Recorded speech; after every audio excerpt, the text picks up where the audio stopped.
आज ट्रेनिंग के 25वें दिन हम साथ हैं डॉक्टर शैलेश त्रिपाठी साहब के। आप इस समय आईसीआर आईआईपीआर भारतीय दलहन अनुसंधान संस्थान में बतौर प्रोजेक्ट कोऑर्डिनेटर पदस्थ हैं। इससे पहले आप as a principal scientist IRI में भी कार्यरत रह चुके हैं। साथ ही साथ जब भी हमारे विश्वविद्यालय को, हमारी यूनिवर्सिटी को एकेडमिक कार्यों में आपके सहयोग की आवश्यकता होती है, वहां हमें सहृदय आपकी उपस्थिति मिलती है। अभी हाल में हमने डॉक्टर तारा सत्यवती मैडम की अध्यक्षता में मिलेट कॉन्फ्रेंस के लिए एक ब्रेन स्टॉर्मिंग सेशन किया था, जिसमें सर की उपस्थिति भी थी और सर ने काफी अच्छे इनपुट्स दिए थे। तो हमारे यूनिवर्सिटी पे सर की हमेशा सपोर्ट बना रहता है। आज हम उनके विचारों को, उनकी पीपीटी को सुनेंगे। तो मैं स्वागत करता हूं सर आज ट्रेनिंग के 25वें दिन में आपका। आप स्टार्ट कर सकते हैं। Thank you, Dr. Sir. Thank you for inviting me for this lecture. Now I will start my screen share.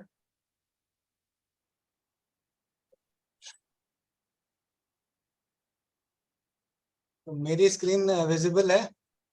हाँ, यस सर, विजिबल है। So thanks for giving me a chance for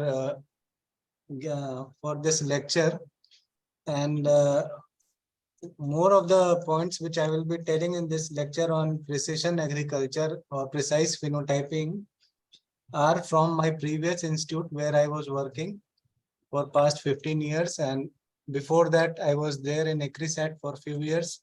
So all these things have been taken from previous institutes, and it is not essentially my own work, but I have taken the inputs from my colleagues from my previous institutes. So the topic for today's lecture I have chosen is large scale multi-environment field and controlled environment phenotyping. So large scale means when we are dealing, and most of the lecture, because my parent discipline is genetics, so it will be biased towards genetics and plant breeding, and we know the importance of phenotyping in plant breeding.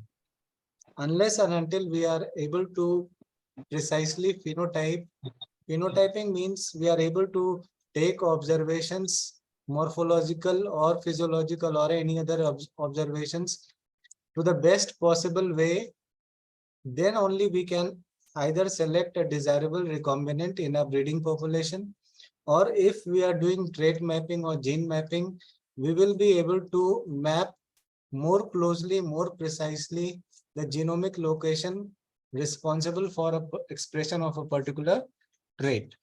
And this multi-location data helps to be more precise because you know the effect of environment on the expression of the phenotype. If we take a data of one location only, the phenotype may be specific for that particular environment. So this multi-environment data is more precise and more accurate, as it gives an insight of how much the environment is affecting the expression of a phenotype.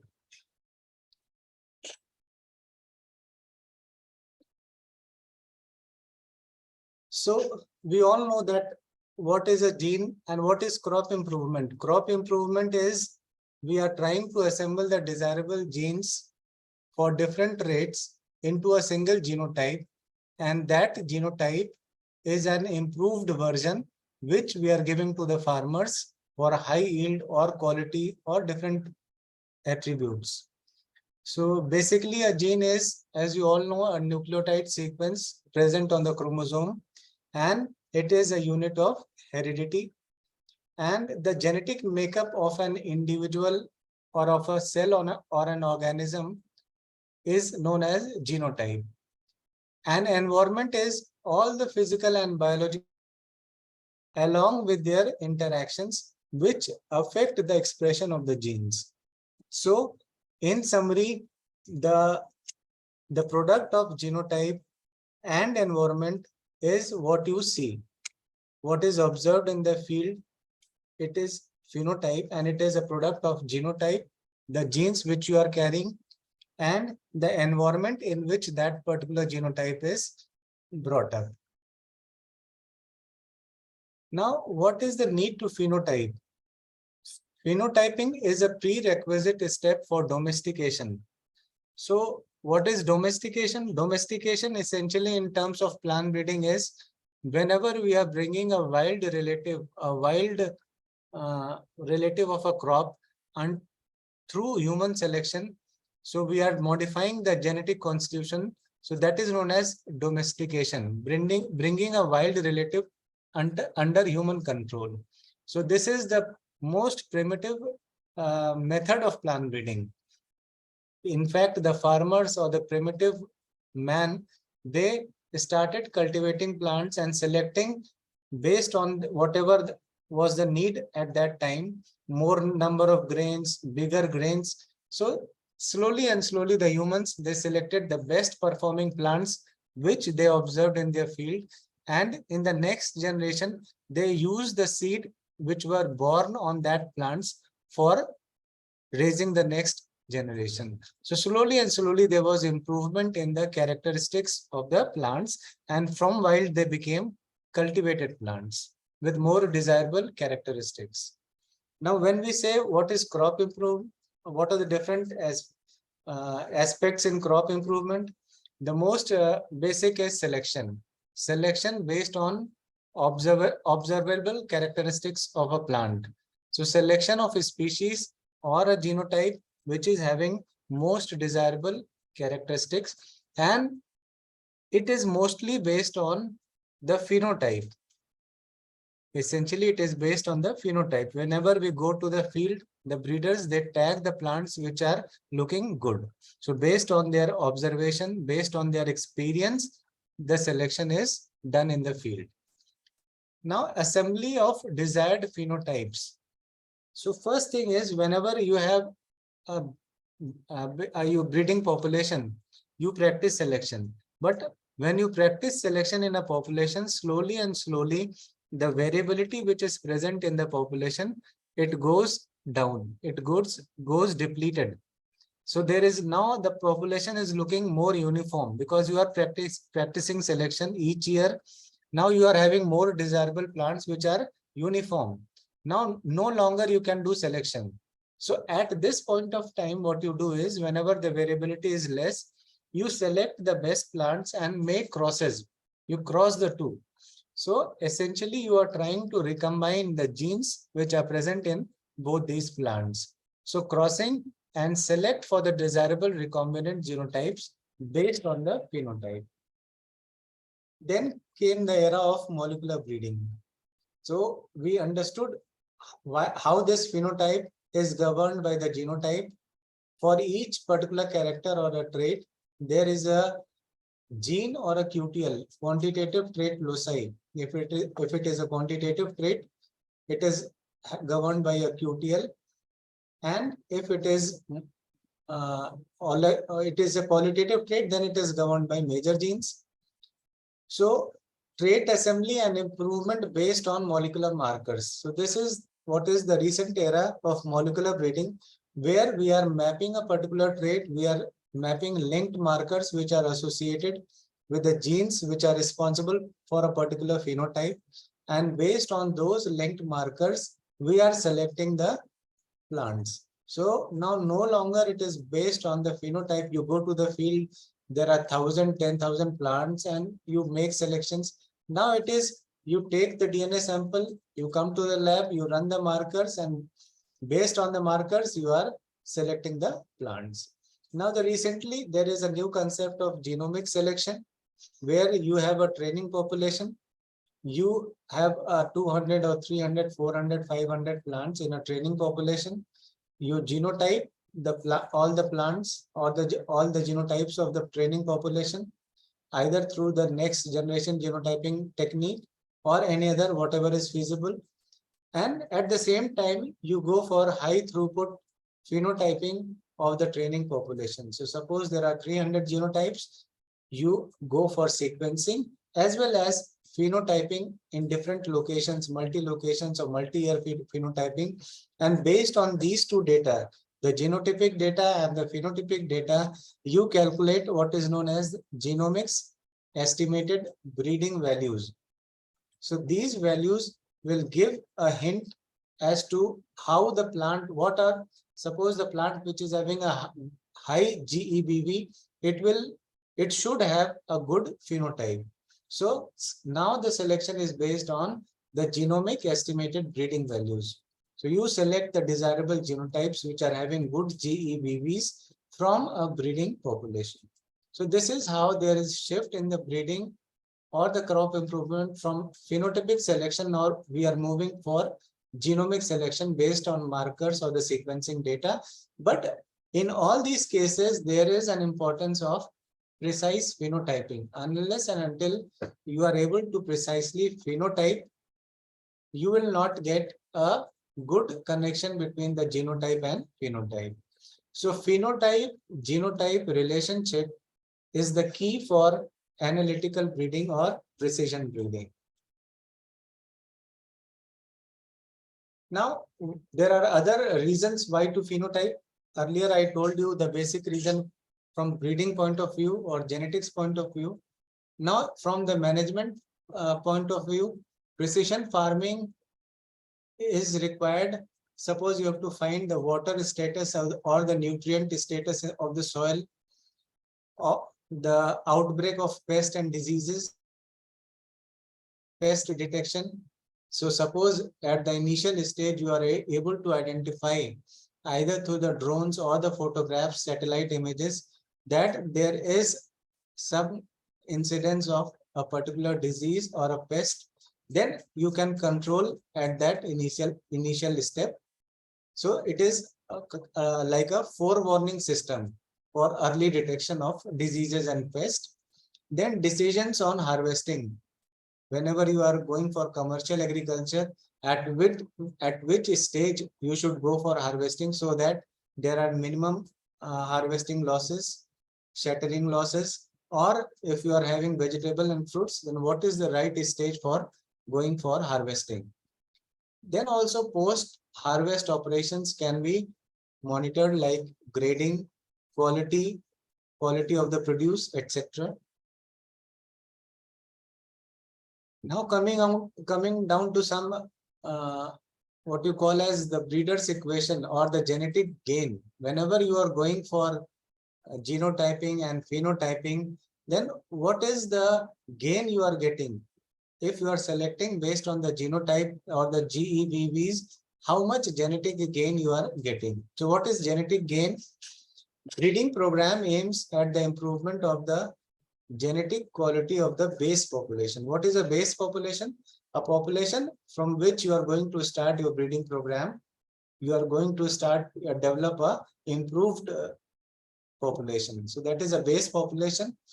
So delta G is the genetic gain, I is the selection intensity, R is the accuracy, and sigma A is the standard deviation, which represents the genetic variation.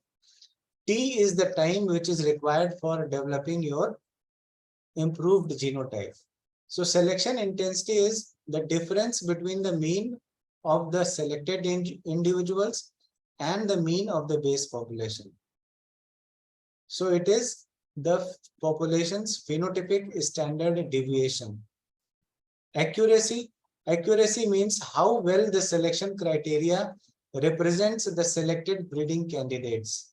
Whatever criteria you have used for selecting the plants in a population, so how best your criteria represents the breeding candidates with having true breeding values. Selection based on breeding candidates' performance is very efficient. So whenever we go for selection, what we do is we evaluate that particular breeding line at different locations and different replications, so that based on the performance we are selecting. So this is good for traits which are having medium to high heritability. But most of the quantitative traits like yield, they have low heritability. And in that cases, we use additional full sieve and half sieve information. This is from breeding point of view. Now, selection based on the genomic data may increase the selection accuracy, because now you are selecting based on the GEBV, genomic estimated breeding values, which represents the the value of the genes which are present in the individual. So it is good for traits with low heritability.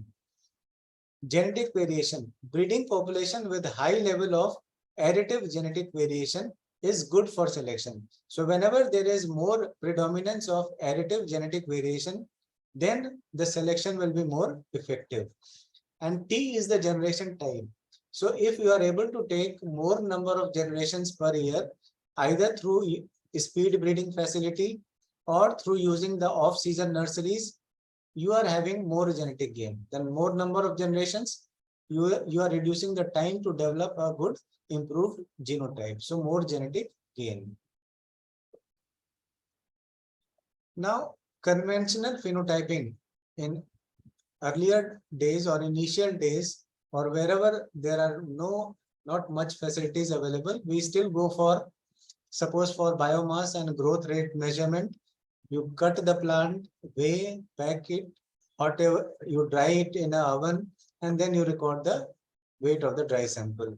Similarly, for nitrogen estimation, you go for grinding, digesting the sample, then distillation, and then titration. So this is normal conventional phenotyping, either for any breeding traits or any physiological or biochemical traits. Now, conventional phenotyping is not able to capture the component traits. Any trait, suppose for yield as an example, yield is not a single trait. It is a product of several traits. Several factors decide what will be the output from a particular genotype. So it is achieved by different combinations of genes. For example, if you take example of rice, you have number of fields per meter square, one of the traits. What fraction of the total tillers they are having? They are productive tillers. And how many grains are there in each panicle, and what is the grain weight? So all these factors, they total in totality, they will decide the yield. So ultimately, all the traits, they are governed by genes, and the genes, they are playing some role. Either they are coding some enzyme in a pathway, and that pathway will ultimately have a role in the expression of a component trait, and ultimately this will give an advantage in yield. So now we are shifting towards physiological trait-based selection approach.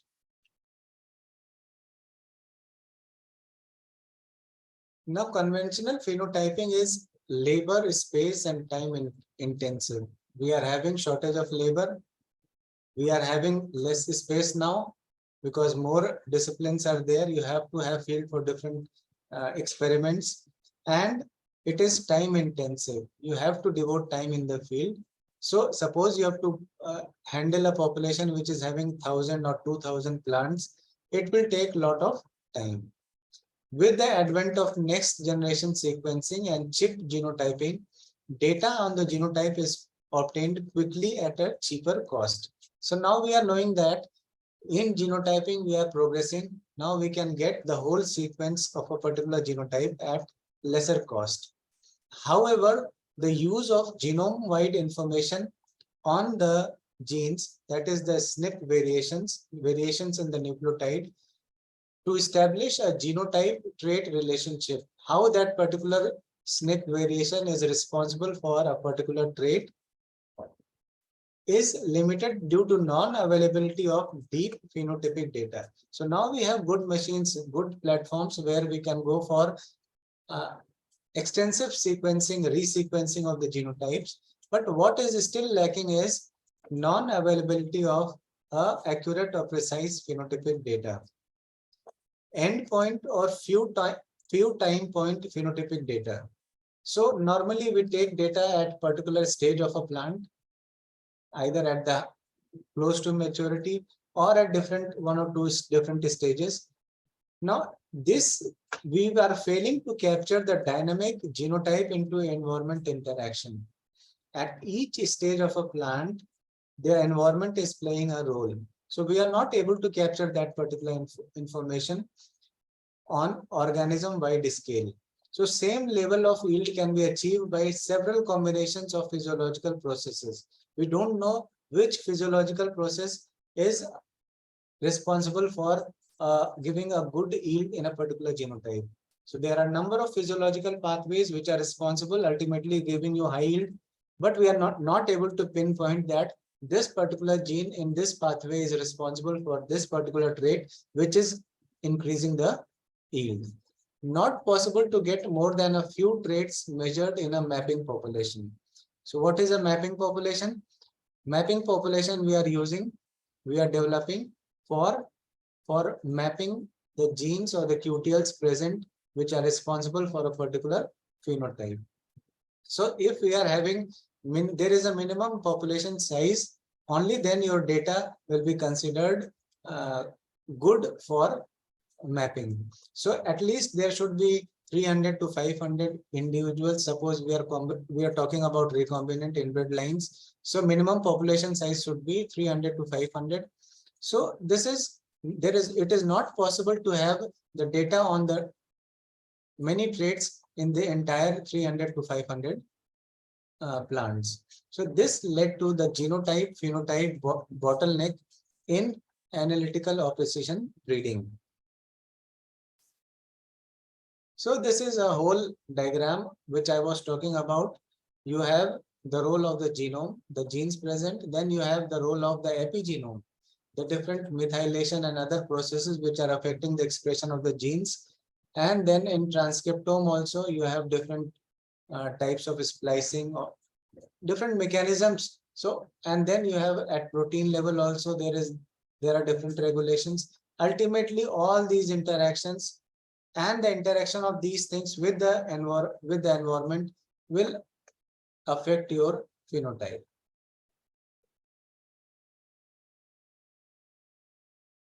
Now coming to what is phenomics. Hans Winkler introduced the term genome in 1920 to denote the complete set of chromosomal and extra chromosomal genes which are present in an organism. So derived from the word gene and chromosome. So this genome is derived from these two words. Similarly, Thomas Roderick coined the term genomics to mean mapping and sequencing for analyzing the structure and organization of genomes. So different techniques which we are using to study the genomes, they all come under genomics. So we know now we can say that phenomics is the systematic study of the phenotype on a genome-wide scale, or the different methods which we are using for acquiring high-dimensional phenotypic data on an organism-wide scale. So phenomics is high throughput, non-destructive, and computer vision phenotyping. Now we are using the computers, the drones, which are fitted with computers for phenotyping. So there are different, these are different visual radiation, near infrared radiation, hyperspectral imaging, then infrared imaging, chlorophyll fluorescence, laser scanning. These are now being used for phenotyping these populations.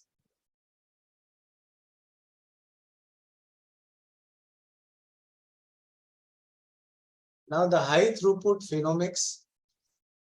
Now what is high throughput phenomics? It is both things. One, either in the field or in the controlled environment, in greenhouse or rainout shelter, wherever you have space. So high throughput phenomics can be used in the field also. Now we have facility where we can phenotype accurately in the field using the mobile platforms where the cameras are fitted, and these cameras, they move on these panels. Or you have now drones which are available, which are fitted with high quality cameras, and they can capture the image. So image based phenotyping is possible. Even in the controlled environment, in the controlled conditions also, you can have these mobile plants. They are fitted in they are grown in the pots, and these plants move on these channels, and they are scanned for different whatever you want to phenotype. photosynthetic efficiency, nitrogen use efficiency, or for that say drought tolerance, any trait, so you can phenotype. And this there is an initiative which between IRI, then CREDA Hyderabad, then National Institute of Abiotic Stress Management Pune, Indian Institute of Horticulture Research Bangalore, US Bangalore, and ICRISAT, and they are using these techniques on a larger scale for phenotyping. Now these are the photographs of high throughput phenotyping platforms which are regularly being used. These are the growth chambers which are there. Whenever you can visit IRI, you have a national phytotron facility which is operational, and it is available for the partners of the working in the country.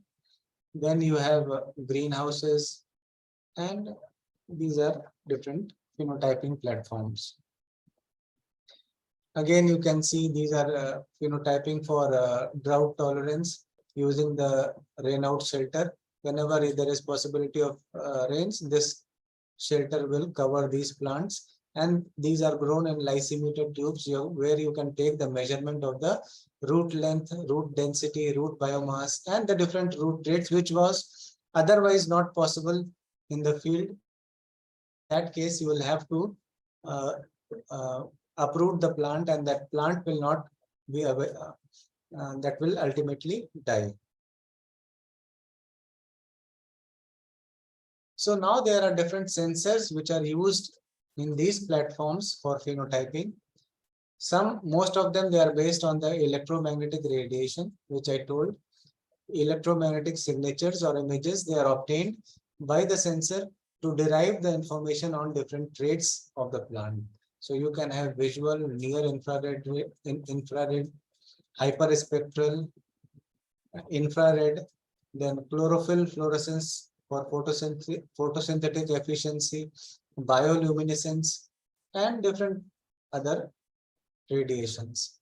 Then there are chemical signatures also. The sensors, they detect the gases and the volatiles which are emitted from the plants. So at different stages, when the plant suppose is under stress, it will have some volatile or some emissions in the form of chemicals which are detected by the sensors. Or whenever there is a disease or a pest attack, then there will be some signals which can be perceived by using these sensors. So there are physical sensors, absorbance, refractive index, conductivity, temperature, chemical properties, a chemical reaction, a biochemical sensor like immunosensors. So recently, few years back, this facility was opened at IRI, and it is available for anybody who is working or for involved in research work and wants to use the phenotyping facility at IRI. And this is known as Nanaji Deshmukh Plant Phenomics Center, which is a high throughput phenotyping platform for different crops. Not only in the picture you can see rice, but it can be used for rice, chickpea, pearl millet, and any crops for that matter, for different traits. So now what I will be showing you is the case examples in different crops. What are the traits which can be measured in these high throughput phenotyping platforms? So artificial intelligence and phenotyping of wheat. So wheat ear detection with object detection method. So there is a software, deep neural network, where you are able to detect the number of ears which are present. You can count the number of ears present in the wheat. Then there is software for senescence measurement. So these are different details of the software. Real-time image masking for senescence, real-time plotting for the change in the senescence pixels. As the plant will dry or senesce, there will be a change in the real-time plot, and you can have total plant area estimation. So these are the different pixels, dark pixel, Europe. So these pixels will determine at which senescence stage the plant is. What is the total plant area you can have estimate. And this is available. This is open source software and back-end functioning with Python. So this is working on Python. Then color analysis to study the stress response of plants. So you can have the color study based on the color. You can say that whether the plant is under drought stress or not. What is the water status of the plant, relative water content you can have. So this is in collaboration with IIT Delhi. This work is going on, studying the stress, especially the water stress. So relationship between the bin pattern and the relative water content of the plant. Near infrared imaging using this radiation. So NIR to mid-infrared region includes strong water absorbing bands from 970 nanometer to up to 2500 nanometer. And this is also being used to measure the relative water content of a plant. So this RWC gives an indication of the water stress stress tolerance capacity of a plant. Drone-based remote sensing for field phenotyping. So now this is more common in IRI also. We are using the drones for having an idea of whether there is any disease outbreak or not, or for that sake, what is the stress level? Maybe it is water stress or nitrogen stress. So this is being used for field phenotyping. Now this is, I am showing you the photographs, NDVI image from drone captured at image of wheat genotypes with different nitrogen and drought treatments. So this is an IRI field experiments, and you can see the different pixels, 80 days after sowing, 106 days after sowing. So at 15 or 2 weeks interval, we are taking these images, and this is for measuring the NDVI, normalized difference vegetative index. You have leaf tip marker software for automatic detection and counting of the leaf number per plant in rice. So see the advancement which can be made and how fast and how accurate we can phenotype. So this software is able to count the leaf number per plant in rice. So this, you can see the variation captured in the number of leaves in a rice plant. The blue ones is control and the orange is drought. So this particular arrow denotes the genotype which is having the least effect of the drought. So it is as good as the control plant. So these you can select based on this particular image-based analysis. Now you have a drought phenotyper for precision phenotyping for drought tolerance, and this can indicate the moisture stress induction, the recovery of the plant, the drought cycle, dynamic fresh biomass based watering. So whenever there's a requirement for watering, digital leaf area, and all these things, they can be done in this particular drought phenotyper, which is available at Phenomics facility. Then there is another software which is known as HyperAgri software, and this is for automated hyperspectral data analysis. So this can give you a different type of analysis you can perform for nutrient stress, for counting the water stress, or any number of traits you can have, photosynthetic efficiency. Phenotyping of the wheat genotypes in the field using the drone remote sensing. So this is also a wheat experiment at IRI and drone based image of the layout of the wheat experiment. So this is how they, at different days after sowing, they have captured this. Infrared thermography analysis of plant tissue temperature in rice. So these are all unpublished reports.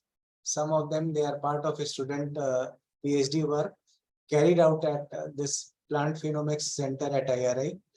So what is the recovery after watering stage 1, then recovery at stage 2? This gray value means it is a pixel based measurement of the plant tissue temperature in rice. NIR imaging for relative water content, I have already explained this. Now there is another crop reporter fluorescence sensor for measuring the photosynthetic efficiency of crop plants. So this is also taken from a paper. These are different varieties, control and the drought, and you can see the photosynthetic efficiency based on this fluorescence sensor. There is a chamber, and through this chamber, this plant will pass. This is in the pot. It will pass through this chamber, and this based on the fluorescence image, control and drought, you can have an idea of the photosynthetic efficiency. Phenotyping of the wheat genotype using the root NIR imaging sensor. Now, based on the root, we are able to say that whether this particular genotype is drought tolerant or not. Root biomass, root length, not only in wheat, but also in chickpea and pulses, we are able to phenotype this. And this root traits are being used as a marker or indicator for drought tolerance of a particular genotype. And some of the genotypes, varieties, they have been developed by transferring the QTLs or the QTL hotspot, which are having the genes for high root biomass, high root length. And when we have transferred this QTL into our own cultivars, that cultivar has shown a good performance under drought conditions or rainfed conditions. Hyperspectral sensor measuring the biochemical parameters like the nitrogen or sucrose content of crop plant. So based on the sensor, so no more detailed biochemical analysis, or you have to prepare the buffer and all for estimating the nitrogen or the sucrose. Now you can have a hyperspectral sensor, and that sensor will give you the genotypic differences for this particular trait, nitrogen deficit and drought conditions. So the genotypic differences in the red edge NDVI under control, drought and nitrogen deficiency conditions. This is control, this is under drought, and this is under nitrogen stress. Another software which is used in maize is Deep Crop, which is used for high throughput crop phenotyping. So as you know that in maize crop, the number of kernels, kernel rows, and there are different number of kernels, size of the kernel, row number, weight of the kernel. These are the different parameters which ultimately determine the yield of the maize plant. So this particular software, Deep Crop, it has been used for, you can have a large number of crops which can be analyzed using this particular phenotyping facility. High throughput crop phenotyping facility for maize kernels. Image-based identification of superior maize inbred lines with nitrogen and moisture deficit stress conditions. So image-based identification of inbred lines in maize. So this is a paper in which they have used this particular deep curve analysis and image-based identification of lines for nitrogen and moisture stress tolerance. Another for rice, panicle detection software is there, which can automatically detect and count the number of panicles per plant in rice. So this is an important parameter which determines the yield in rice, and this has been used, panicle detection software. So now what is the future of phenotyping? In summary, what I would like to say, that deep phenotyping you can do for biochemical composition of the plants, for nitrogen estimation, for sucrose estimation, for n number of traits you can, biochemical traits, which are otherwise very difficult and time consuming. Characteristics of a below the canopy components, crops and trees, you can measure using these softwares. Connecting satellite remote sensing with high throughput UAV unaided vehicle aided phenotyping like the drones. Data analytics for integration of the big data from phenomics and other omics to predict the phenotype from the genotype in diverse environment. So now you have a huge data, big data. We call that as a big data because you have high throughput phenotyping, high throughput genotyping, and in different multi-environments. So one thing is to capture the data. Another thing is now how to correlate that genotypic and phenotypic data and come to a meaningful and precise output. Then use of artificial intelligence in phenotyping, integration of the phenomics data with modeling to understand the genotype into environment into the this interactions. So G into E into M interactions. Different models you can fit and you can select the best model for predicting the performance. Real-time plant health monitoring and via RT for crop management. So for diseases, pest, for crop quality, it will be a good thing if you have a high throughput phenotyping facility. Drone aided sensors. So you have now sensor fitted on the drones, and these drones can fly over the experimental area and capture the images, and those images can be analyzed by different softwares for some meaningful output. And over and above, now these are more cost effective because labor, time and money is a constraint in research experiments. So this is all which I would like to share with you. So I thank you all for giving me this chance. Chat box को on कर दो रोहित जी, chat box को, किसी की अगर कोई query है तो वो पूछ सकता है चैट बॉक्स। Okay sir.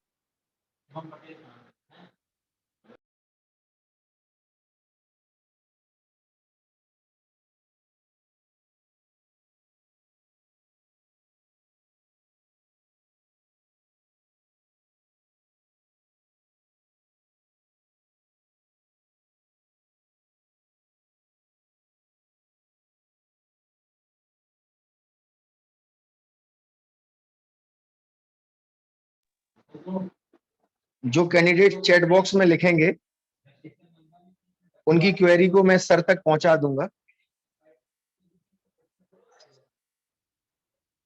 तो मेरे अंडर में एमएससी करेंगे उसकी लिस्ट निकाल के मुझे दे दो जरा।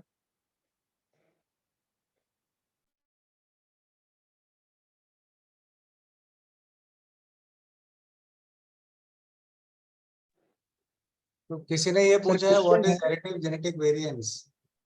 जी जी, कौन है जिसने पूछा है?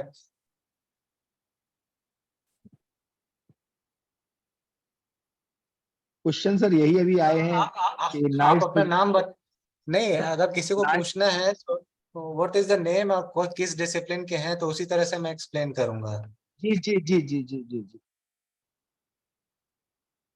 So this genetic variance क्या होता है कि this is genetic variance can be partitioned into additive variance, dominance variance and epistatic। जो जेनेटिक्स के स्टूडेंट हैं वो जानते हैं कि जो जीन्स हैं उनका एक्सप्रेशन या तो जैसे कुछ है जो डोमिनेंट होते हैं, कुछ रेसेसिव होते हैं, कुछ है जो 2 या 3 जीन्स इंटरेक्ट करके and then they give you the expression। So जब हम genetic variance की बात करते हैं, किसी population में देखते हैं तरह तरह का variation है for different traits। So that total variation can either have because of additive action of the genes। Additive means suppose एक जीन है then the height is 2 centimeter। अगर उसमें 2 जीन है it will become 4 centimeter। So this is additive effect। इसी तरह से dominance interaction होता है, इसी तरह से epistasis. So additive is the part of genetic variance which is heritable, जो एक जनरेशन से दूसरे जनरेशन तक जाता है। And if there is more of additive genetic variation तो हमारा सिलेक्शन जो है फिनोटाइप का दैट इज मोर रिलायबल।